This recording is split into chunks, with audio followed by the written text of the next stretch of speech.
Okay, I think it's about time for us to start our first of the weekly optional live online sessions. So at this time, I'm just going to make a beginning. I know that it's been fairly heavily recording based in terms of attendance, which is totally fine. I'm still happy to keep offering these sessions. But for that reason, I'm just not going to wait around since we met the starting time. Um, Really, I think that so far on this course, we have spent a little bit of time getting a kind of a taste of the basic language and some of the basic concepts, such as directional terms, body planes, and so on, in anatomy and physiology. And then we took a step back and we just kind of reminded ourselves of the basic building blocks that I want you to know to be able to be successful in this class. So we spent some time revising tissues, we spent some time revising cells, basic chemistry, and even touched upon a little bit of the genetics.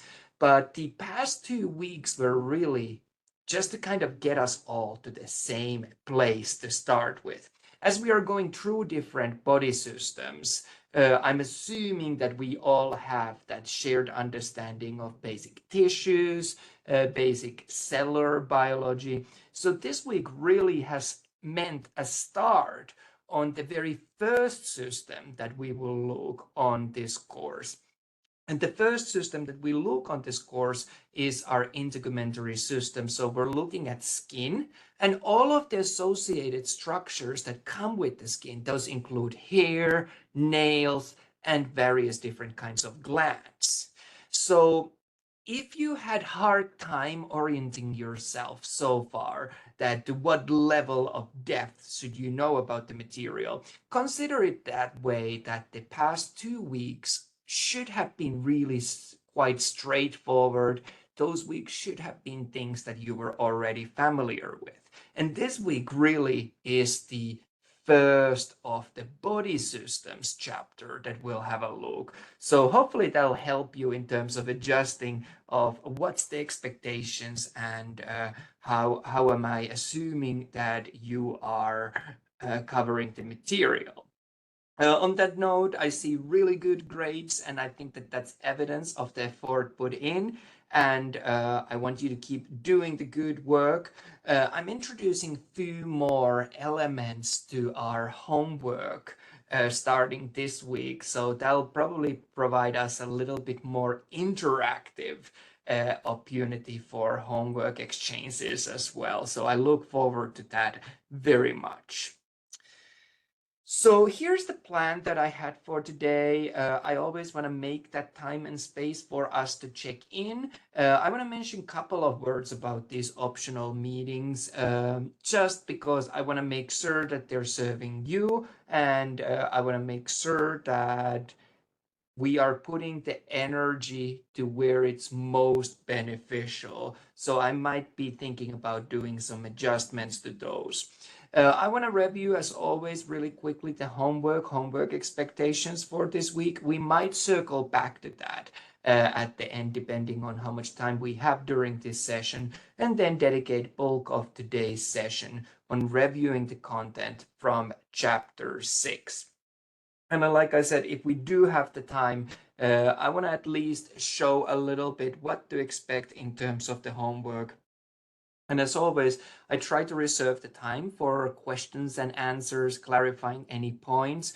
But since many of you are joining these meetings as a recording, I realize that that interactive nature is a little bit of loss. So I again would encourage you to message me. I'm very, very grateful whenever I hear from you. And I have had few students who are just kind of checking on the general assumptions and general level of depth and so on. So please, please, please reach out to me. I want there to be that support for you, even if it is an asynchronous course. It doesn't mean that you're doing all of the work by yourself. I'm definitely here to cheer you, but also to help you to succeed on this class.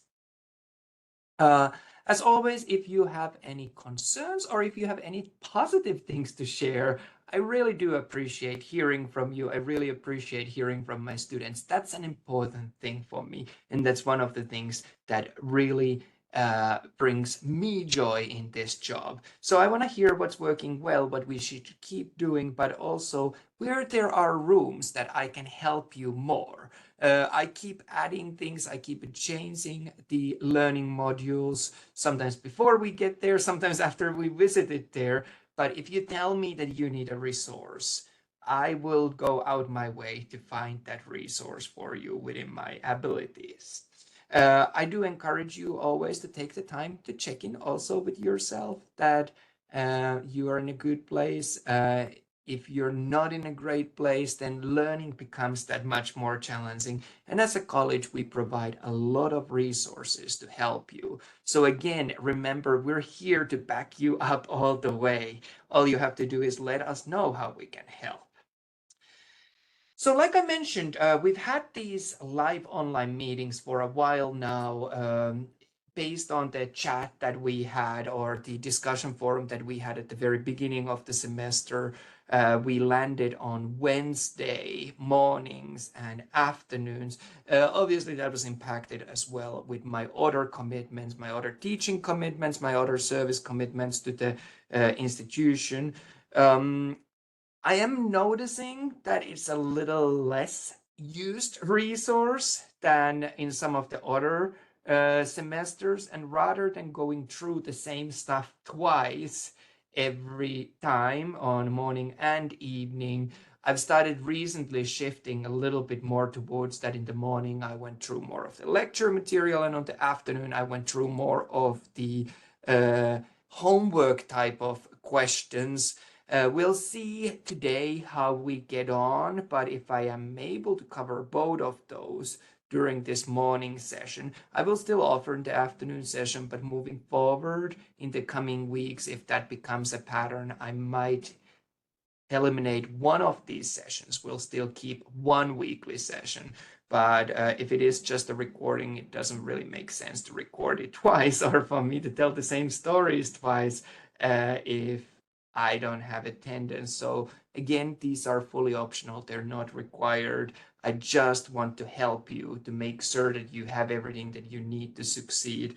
But we will adjust as the semester goes along, and that's part of the process. That's something that's quite normal and happens often.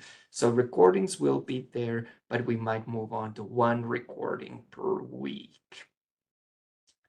So what I'm asking you to do as homework this week, we have our familiar chapter quiz and chapter practice anatomy. Chapter quiz, as before, focuses on kind of more of a general questions about the material of the week. A lot of that is quiz based. There might be other than just multiple choice questions. There might be drag and drop. There might be filling a box. There might be other types of questions, but it's very much of covering the key points of the lecture material. Unfortunately, as much as I would like to, we will not be able to have a question for every single aspect that you learn in the textbook.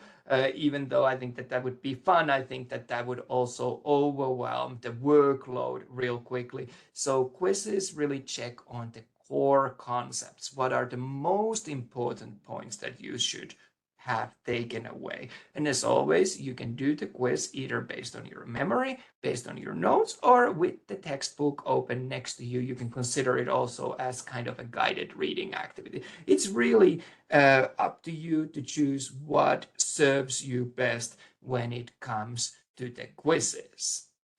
Practice anatomies, as before, are heavily focused on looking at pictures, looking at diagrams, looking at histology, looking at actual structures of the body. And again, there's a lot of identification, but there's other types of questions thrown in every once in a while as well. So those two are types of questions that you're already very familiar with. And I know that I don't want to put the horse before, or the carriage before the horse, but I know that students are sometimes thinking ahead for the exam. And my advice would be that focus on the quizzes. Quizzes are heavily what the exam questions are for, and focus on the practice anatomies. Practice anatomies are heavily from what the practical questions, practical tests are on. So this is really a process where we're building up towards that. But on the week when you will be taking your quiz, on the week when you will be taking your practice anatomy, I will be there to help you, to guide you through that as well. So you won't be thrown into unknown. I don't want you to worry about it at this stage yet, but I just want you to know that all of this work that you're doing now is helping you towards that goal. On that note, there is one new type of activity that I've added to this week's homework. And for this week's homework, we have an activity that I call Food for Thought. These Food for Thought activities provide you at the beginning of the learning module, typically, some kind of an introduction to an applied concept or to a concept that expands on what you're learning on the course, kind of going a little bit above and beyond. It might be clinically oriented, it might be an interesting detail, interesting aspect of the system.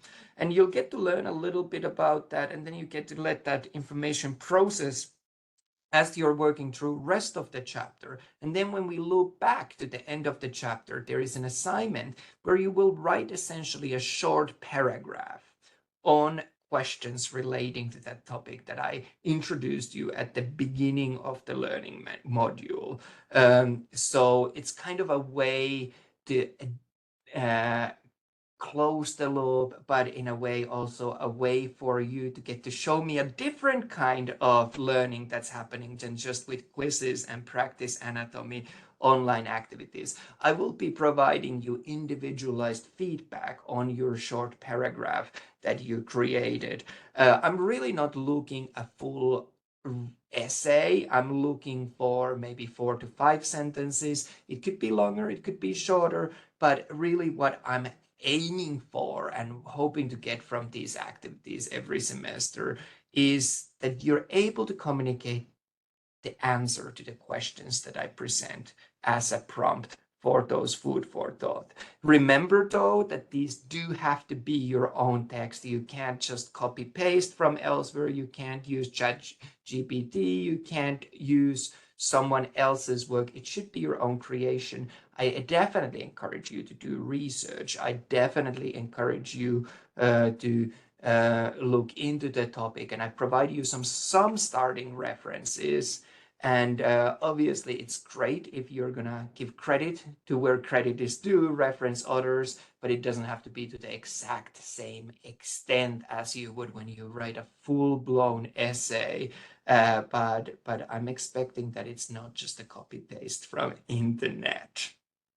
So those are our 3 assignments for this week, and those 3 assignments are again, as always, due at the end of the week on Sunday, which I believe is going to be the 19th. I might be wrong about that. I think it's actually 17th. So let me just change that to our notes. I don't know where the 19th came from, but I'm looking for 17th, the last day of this week, which is the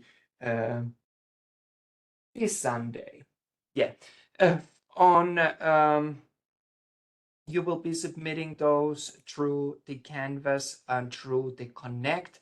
Connect automatically links to the Canvas, so that should make your life easier in that sense. And you'll see that those points keep building up, carrying over as we work through this course. When it comes to the food for thought, there is quite a lot of manual grading, so I give myself usually about a week from the due date when you should have your grades back. Most of the time I'm much quicker, but in case you're anxious to hear back how you did, that's something to look for. I am happy to accept if you want to send a kind of a draft version or send one version, and then based on the feedback that you receive, adjust it until that due date. I'm totally happy to do that.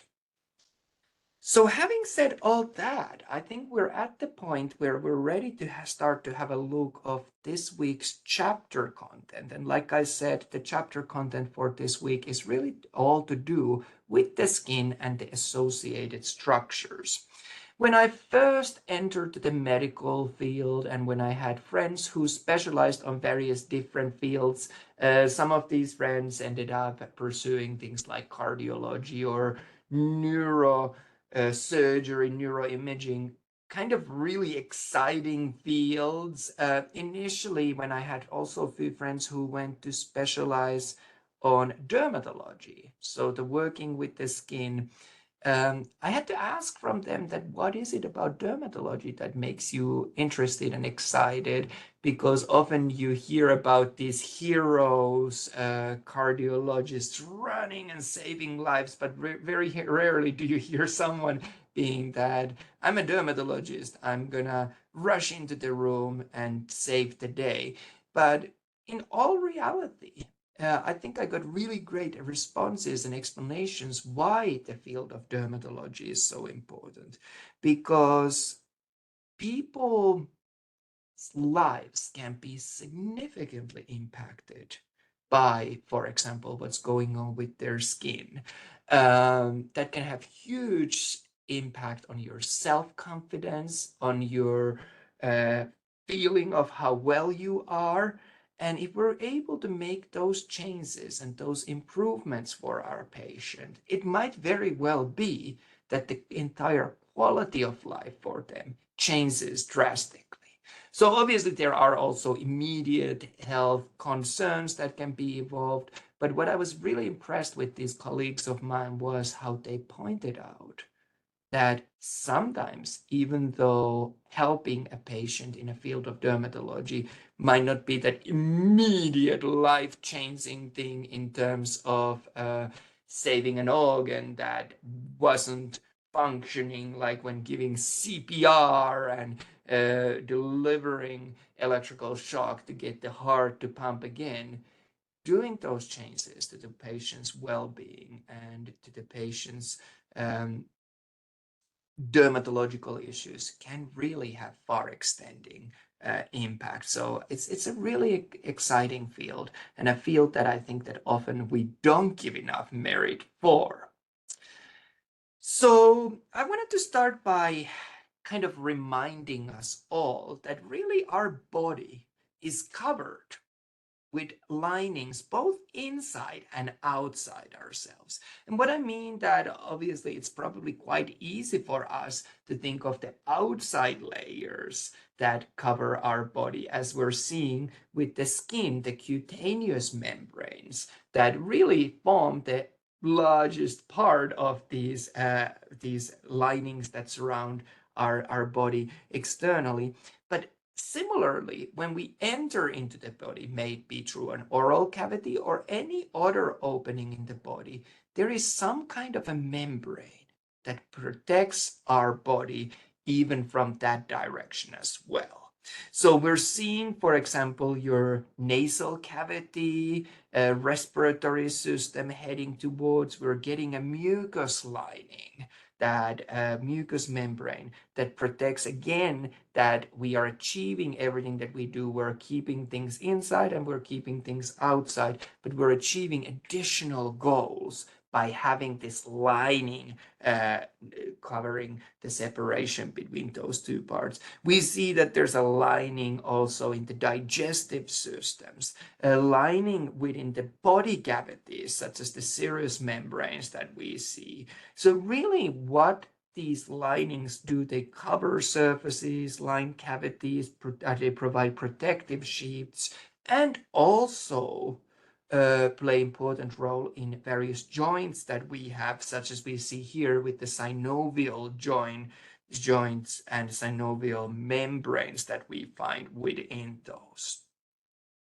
So I think that that's a kind of a nice way for us to get our head around of what we're going to be looking at. On that note, our main focus will be on the cutaneous membranes, and cutaneous membranes are gonna be our skin membranes that we're talking about today.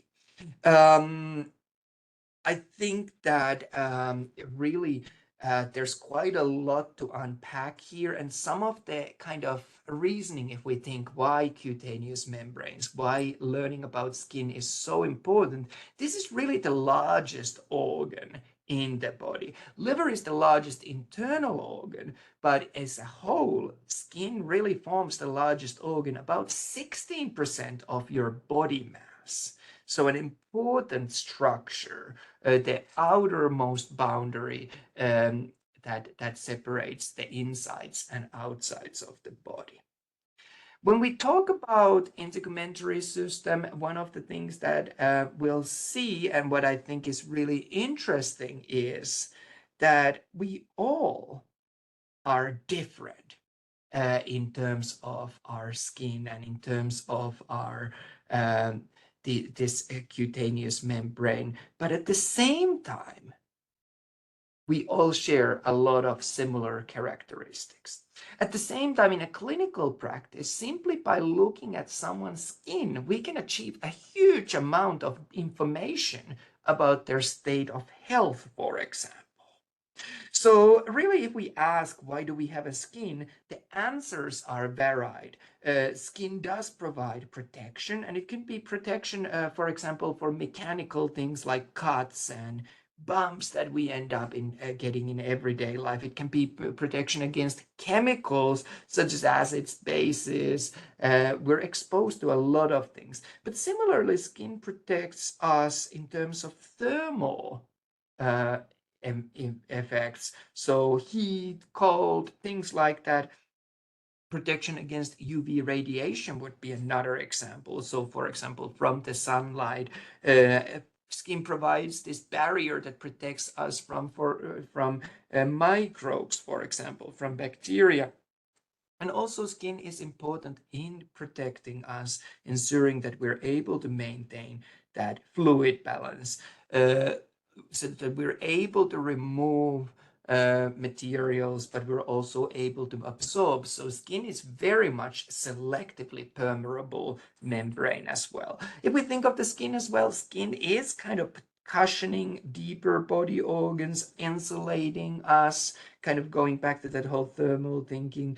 We see skin playing important role, for example, in vitamin D synthesis. And like I mentioned earlier on, skin is even an organ that plays important role in excretion, things like urea, uric acid, and so on. So really, there's a lot going on there, and there's a lot to unpack on this chapter. And yet, we're also unique, but yet we all share so much similarities, and yet the physician can gain a lot of information about their patient's well-being simply by seeing what's happening with the skin even before any other exchange of information has taken place. So really for today, when we talk about integumentary system, we will spend time mainly looking at the skin, but we'll also touch upon these related structures. And these related structures include our hair, our nails, and various different glands that we find. So it really all kind of comes together as a one larger concept.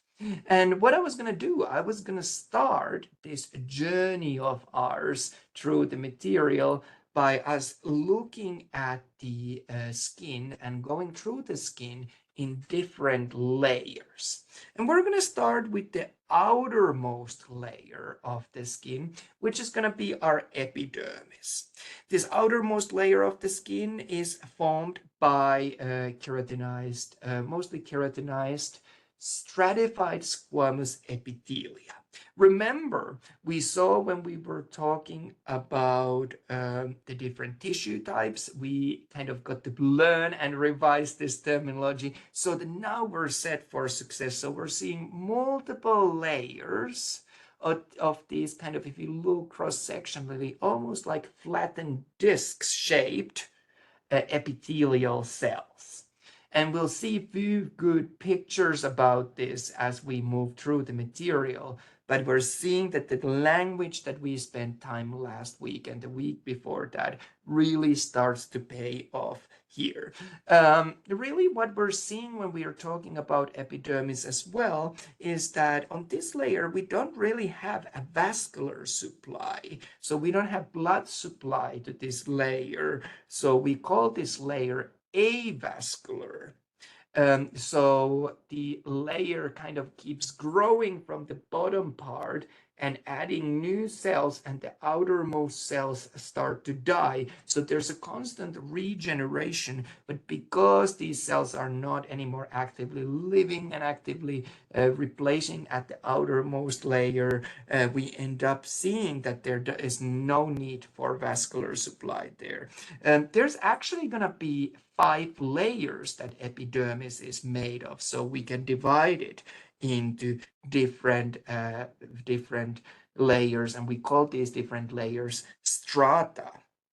And moving from the innermost layers to the outermost ones, we're seeing the stratum basale, stratum spinosum, granulosum, lucidum, and corneum as the outermost or the most superficial one, whereas the basale was the deepest one. So again, we're seeing that even though we can do these layers of the skin like we started with the epidermis, also a lot of the time there's layers within layers. So that's how we're kind of able to chunk the learning material into kind of manageable doses of information. What we're seeing here as well, and we should note, is obviously that the pigments play a role in the skin color. And we'll get to talk about that a little bit more, but kind of referring to that earlier diagram that I showed, there is a large variety from yellow, brown, all the way to black in skin colors. And really, it's a unique mixture of the factors that define this, both from genetic factors, environmental factors, lifestyle factors, and so on. But now that we've seen the epidermis, the outermost layer, what I think we should do, so we've had a look of the outermost layer, we should move onwards on our journey and have a look of the next deeper layer that we have for the skin. And this is going to be our dermis. Dermis is largely made of connective tissue, especially collagen and elastin fibers. It's really this thick and flexible layer. And this is, in fact, when we do leather production from animal skins, this is the layer from which the leather hide is made of. What's interesting with the dermis and what's characteristic for the dermis, whereas if you compare it to the epidermis that we saw before, is that actually on this layer is where we're starting to see a great number of blood vessels. We also find that the glands are located in this layer. So even though the glands have ducts that might come through the epidermis, or their secretions might pass through that layer, this is where the glands themselves are located. There's also a rich nerve supply to this layer. So a lot of regulation and control over this layer. Dermis can itself be divided into 2 sublayers. So we can see papillary layer and reticular layer when we start diving into the deeper details. So far, we've seen quite nicely, comparing to that chapter on tissues, the epithelial cells at the epidermis, and now we're seeing connective tissue, heavy dermis. And as we move onwards to the next layer, which is going to be our hypodermis, we're going to be seeing more of things like muscle tissues, adipose tissues present. So hypodermis is the deepest layer, often called subcutaneous layer of the skin. And this is really not technically part of the skin, but I think that when we're revising it, it is very common for us to have a look of this layer as well. Hypodermis or subcutaneous layer. This is really responsible for anchoring the skin to the underlying structures. Like I mentioned, it's mostly made of adipose tissue, so fat tissue and muscle, plays important roles beyond in things like shock absorption and insulation and so on. So there's a lot going on there.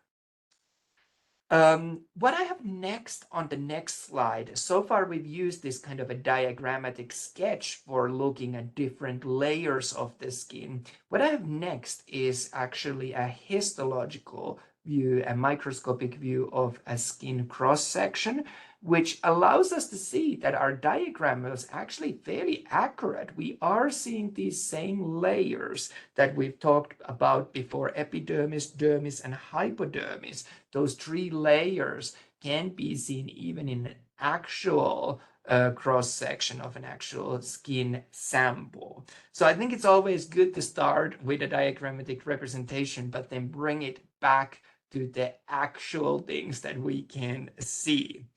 What I wanted to do next was to spend a little bit of time talking about the color of the skin. And there's many factors that impact the color of the skin and skin pigments. So pigments are a big one, but remember, there are a mixture of both genetic factors and environmental factors that are at interplay here. So let's talk about three pigments that I wanted to highlight. And the first one of these is going to be the melanin. Melanin is this pigment that can give us a wide range of colors, all the way from yellow to brown and all the way to black, depending on the amount of pigment that an individual has. If we think of a special group such as albinos, albinos would be lacking all of the melanin from their skin. So that's why we don't see this normal, so quote unquote normal skin color that we're used to, because they do not have the melanin pigment present. Next pigment that I wanted to mention quickly is going to be our keratin. Keratin gives us this orange, yellowish color, ranging on the concentration. And we actually see that keratin, the name and the word, gives us a clue that we can get this pigment even from some vegetables. For example, if you have a patient, if you have an individual who consumes great quantities of carrots, and we're now talking of really big amounts, we would be able to see in a long-term condition, if this was the case, that also impacting their skin color, giving this kind of a orange, more orangey pigment that we can see. Finally, I wanted to talk a little bit about hemoglobin, and we'll get to dive into hemoglobin in a greater detail on your BIO202 class when we look at the blood and we look at the red blood cells and the role of hemoglobin in those. But hemoglobin really, in terms of if we think of the color of the skin, is contributing to what we can see in this color as we see the reddish pigment through the skin from the hemoglobin, from the red blood cells. And really, whether the hemoglobin is loaded with oxygen or whether it's low in oxygen concentration will give a color shade difference, whether we're seeing bright red color or more of a purplish tone to that color. We can see that especially in the blood vessels, that we can see through the skin, arteries and veins, that there's this color difference. But I wanted to highlight these three pigments to really discuss how it's really often an interplay of multiple factors that define us the color of the individual's skin. There are going to be many clinical conditions that relate to the skin. So we saw these are just like general factors, general pigments that contribute to the color of the skin. But we could use skin, like we said in our opening, to kind of gain information and insight on the patient's health. So there's a bunch of a bunch of conditions that we can read into, whether it's an excessive sun exposure giving us wrinkles or leathery skin or causing mutations or rashes. The risk could be increased. You could become more photosensitive, but it could be also other medical conditions that we see just by looking at the patient's skin. So I'll let you dive into those a little bit more on your independent reading as you're working through the textbook. But this kind of circles back to what I was saying, that skin is such an important factor to look at in a clinical setting. A lot of the time that gives us a lot of clues. So far, we have covered the different layers of the skin. We've talked a little bit about the pigments and we've seen some of the clinical conditions. Now I want to shift our attention in the interest of time to have a look of these accessory structures for the skins. So really oil glands and sweat glands. And we're going to start with sebaceous glands. So these are our oil glands, make oil that is really important for us. For example, these oily secretions keep the hair from being brittle and often soften and moisten the skin or the hair. The can help also with killing bacteria, things like that. What we often find is that these oil glands open to the root of the hair, to the hair follicles, so the secretions are then able to be passed from that same opening. They kind of share that structure. Obviously, oil glands are not the only type of glands that we have. We also have our sweat glands. And when we think of the sweat glands, they do what the name proposes, play important role in producing the sweat that then we can then secrete. One note that I sometimes discuss with my students is that pure sweat itself is odorless. It's the bacteria that then start to grow on this area that give that scent that we often associate that oh, this smells like sweat. So the sweat itself is does not have that odor, but it's the bacterial growth that then contributes to that. So having said that, I think that we're gonna just move on from the glands and have a look of the hair real quickly. When we will discuss hair a little bit more, but we see that hair kind of keeps growing from the hair follicle at the very root, and we talk about the hair, the shaft, the visible part, often as what our mind goes to. But remember that this part is dead, highly keratinized tissue, and the production of the new hair happens here within the hair follicle.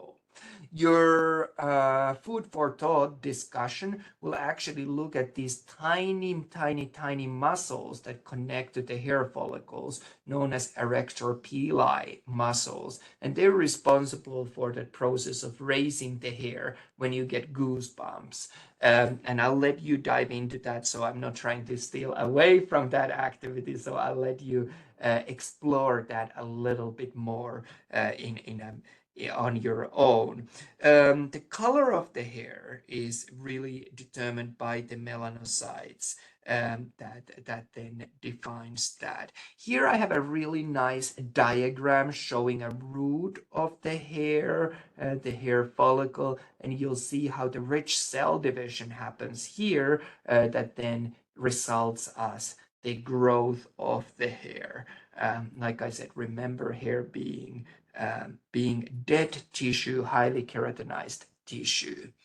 So that was our epithelial root from where the hair was growing. Let's have a look of nails a little bit.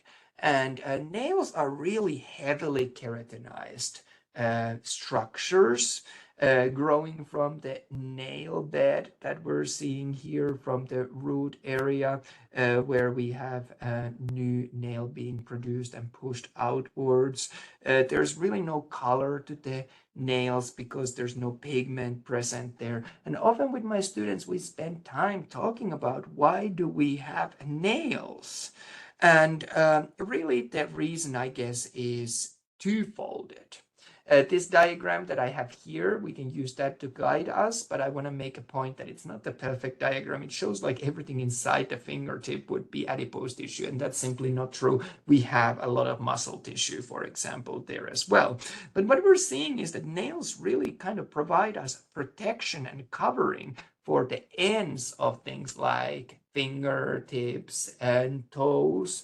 They provide us this protection. Otherwise, we would probably have a far greater amount of injuries to these very extremities. So this protective function can be explained partially with that.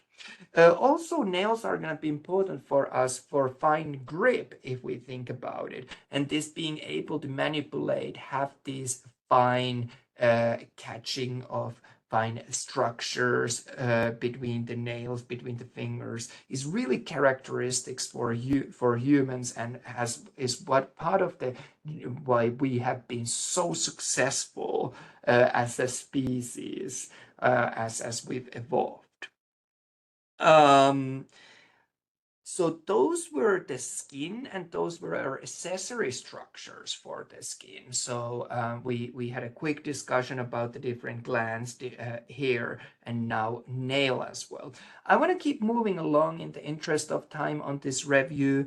Obviously, we don't have time to go into as much detail as I would like to, so that's where those pre-recorded lecture videos, and that's where your textbook will become useful. But I want to mention a couple of words about burns. And as we're talking about burns, we should remember that there's many different sources for burns. Not all burns are heat-related burns. They could be also electrical burns due to UV radiation, or chemical burns, and so on. Really, the big issue with the burns comes from that when we have skin that has been damaged as a result of the burn, the skin is no longer able to do its job, its function, why it exists in the first place. So we have a high risk of dehydration for the patient, and we also have high risk of infections because we've lost that protective barrier. So really, that's why treating the burns becomes really important. And one of the things when we're thinking about treating the burns is to determine the extent of the burns. And what we do often is that we use, when we're talking about the extent of the burns, something that we know as rule of nines. Rule of nines divides body into 11 different areas, and each one of these 11 areas represents 9% of the body surface. So based on that, we can then calculate how much of the body surface has been burned. It's not just though defining the amount of the surface area that has been damaged. Also, we have to define the severity of the burn. So we divide burns into various degrees of severity, starting with the first degree where the skin is more of just a red and swollen, second degree where there's pain, there's blisters forming now. Third degree and fourth degree burns get much more severe. Typically at this point, we're starting to lose the pain because both epidermis and dermis have gotten damaged. There's a need for a skin graft, and the fourth degree, like I mentioned, is all the way to the bone, muscle, or tendons, leaving us very dry, leathery substance, and often amputation is something that we would be looking at. I used to include pictures on my presentations for this part, but for the sake of not getting copyright striked or not getting into trouble of showing you material that I shouldn't show on a public platform, I'm happy to discuss that on one-on-one basis, but I'm not gonna post those sample pictures out at this time. I wanted to finish our review of this chapter by mentioning a few words about skin cancers, especially considering that we're here in Arizona, where we have high rate of exposure to the solar radiation. I want to remind you that skin cancers are not just a problem of white people. Extensive exposure to the solar radiation is a problem that affects all people, and regardless of the pigment of your skin. So you don't want to be ignoring the importance of this fact.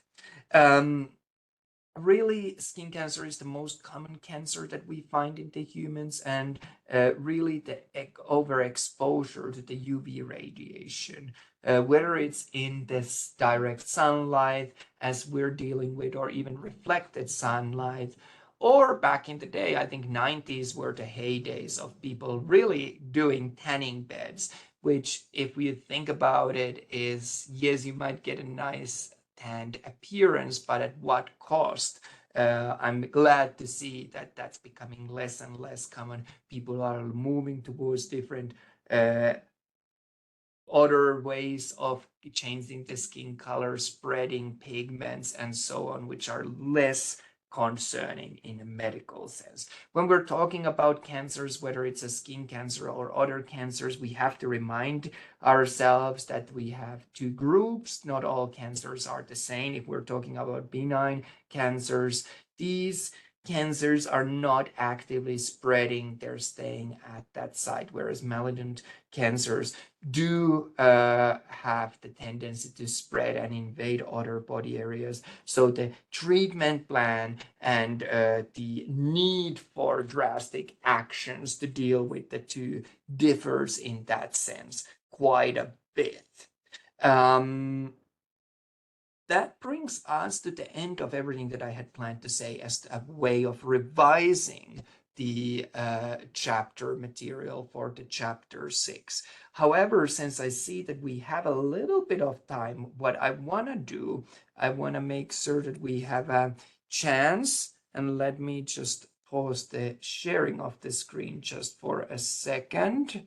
Give me a moment. What I want to do, I want us to have a look of the homework that we have for this week. So while we're at it, why not to wrap that part up as well on a same recording? So this view should be fairly similar to what you see as a student. I'm trying to be on a student review version of our Canvas course. It might be slightly different, but it's close to the same. So we see that for this learning module, again, I have a bunch of material there to guide you. You can do some activities that I would typically do in a class. We would make a diagram of different layers of the skin and review the tissue types through that. And there I have the homework assignment. So it was September 17th, like I changed it to the presentation. So I have the quiz for you, I have practice anatomy for you, and then I have the food for thought activity. As always, I have additional activities for those overachieving students who want to go above and beyond. They're not required, but they're there for those students.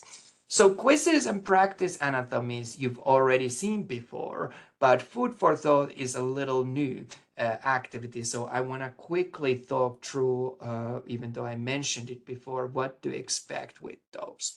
But like you see, this activity asks you simply what are goosebumps, describing the structures that contribute to them, and discussion of the functions of this process and how this relates to other animals. So we get to do a little bit of comparative anatomy. You will simply be writing a short written answer to this box. You can write it ahead of the time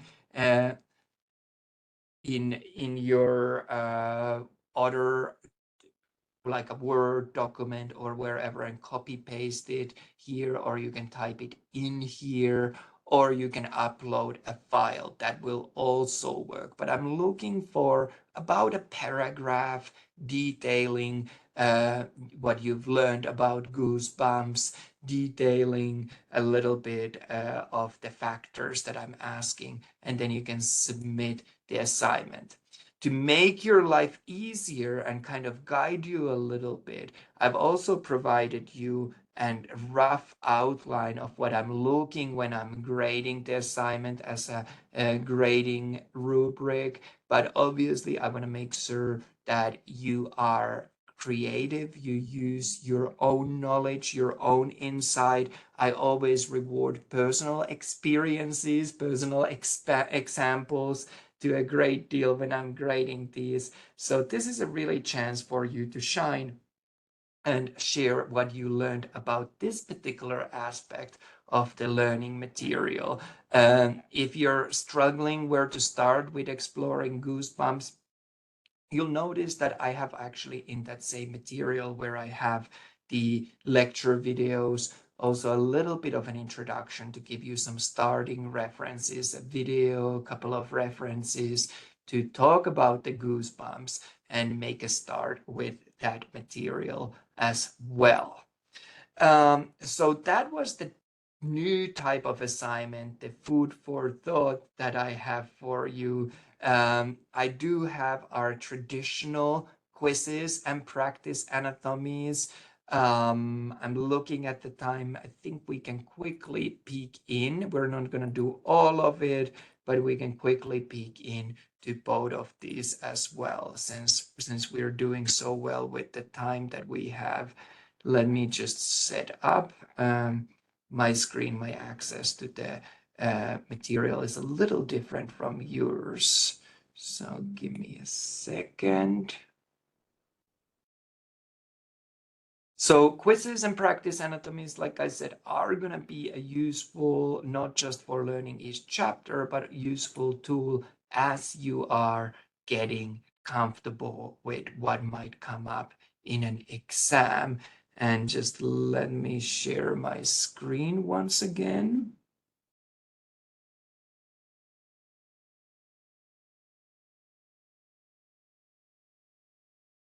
So for the quiz, 6, I have 15 questions adding up to 10 points.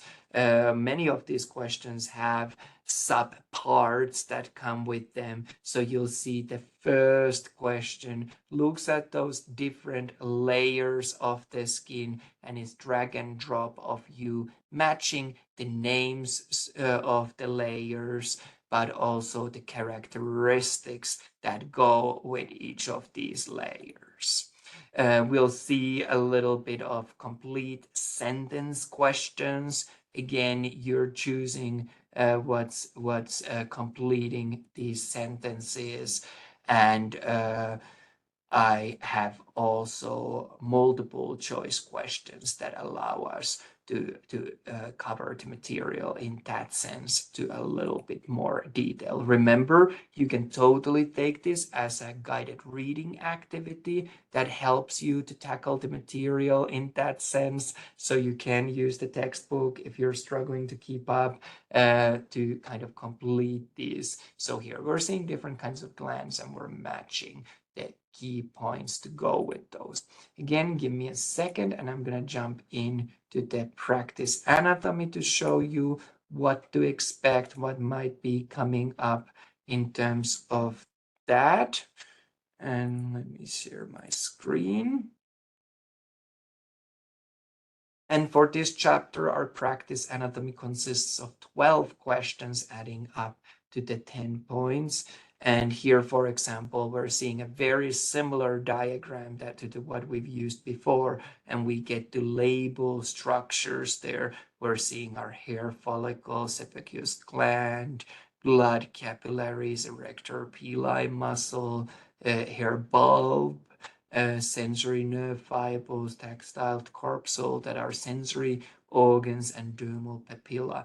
So really you get to apply everything that you learn. You get to expand on that. A few other structures, hair, sweat pores that we're seeing there, blood vessels, pressure receptors, sweat glands, hypodermis, dermis, and epidermis, the three layers also. So a chance to kind of apply more visually what you've learned as you've covered this chapter's material. We're also covering, in addition to the skin, those accessory structures that go with the skin. So I think it's a nice way for us to kind of revise what you see on the textbook. And that really, I think, brings us to the end of everything that I had planned to share for today. Like I said, on that note, I really appreciate all the great work that I'm receiving, and I'm very, very impressed by the effort that you're putting into this class. Really, the secret for succeeding on these online classes is the consistent work. Getting those assignments in, those little points add up really quickly towards your final grade. So I appreciate the good work greatly in that sense as well. Remember, I am here to help. That's something that I'm fully committed, and I'm very excited that I get to work with you. So please, please, please don't hesitate to reach out to me. Please let me know how I can assist you. And you are really doing great work on this class. I'm so excited to have you in this class, and I hope you have a very, very good week. I look forward to seeing your answers to the food for thought activities. For now, that's bye from me, and I will see potentially some of you in this afternoon's session. Until then, thank you and bye.